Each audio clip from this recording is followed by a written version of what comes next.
Welcome to suture removal. On this towel you'll see I've placed 3 stitches. And whenever you're taking out sutures, it's good to kind of have a good idea of what's actually underneath. So for each one of these are basically a loop that's gone down through the skin and back up over to the side, coming out through this side, and there's a knot. Ideally the knot is on the side of the cut. If this line here, the gap, is the cut, you'll see that the knot is on the side. So for several days or maybe a week or even longer, this section of suture has been exposed to the outside world and is dirty. The stuff that's underneath is largely clean, the stuff that's actually in the skin.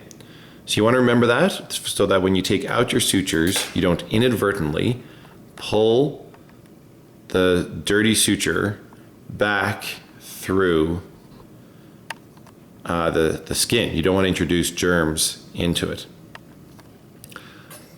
Now, I'm just going to give you another view shot, turning this around. Here we go. So to take stitches out or sutures out, basically you want to make sure you don't pull the dirty suture back through the patient, but you also don't want to have multiple pieces of suture and get a piece lost inside. You also don't want to cut through the knot because that just makes things difficult and things can disappear and so on. So what you want to do is with your tweezers or forceps, grab one of the pieces that are loose. You'll notice that with the knot, when we tied the knot, we left these 2 ends. There's one end there and one end here. So you grab one of those and pull it tightly.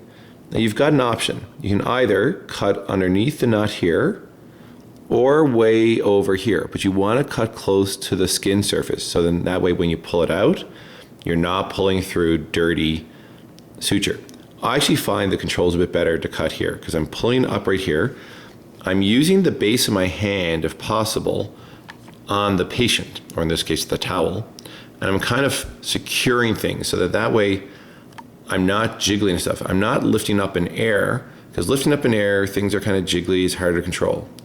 But if you instead brace with your hand, instead of suspending in air, no, brace with your hand, and then you'll find things work better. Now, you can't always brace with your hand, there might be certain circumstances, but if you're able to at all, I highly recommend it. So you pull up. Now, the patient should be stuck to the skin should be stuck to the patient a bit. So this towel is moving up a bit more. And you'll notice that, actually I'm going to zoom in there so you can really see well.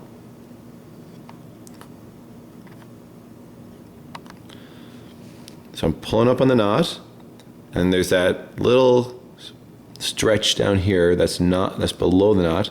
I'm going to snip, and then out comes the suture.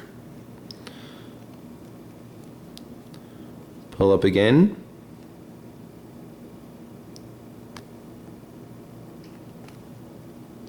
This particular knot is a bit tight. I actually thought that as I tied it. There we go. And we've got our third one. Pull up. You'll notice that the knot's sort of unraveling or something. That's okay. Either it'll stop unraveling and it'll kind of get stuck, or it'll keep unraveling. If it keeps unraveling, maybe reach down a bit further.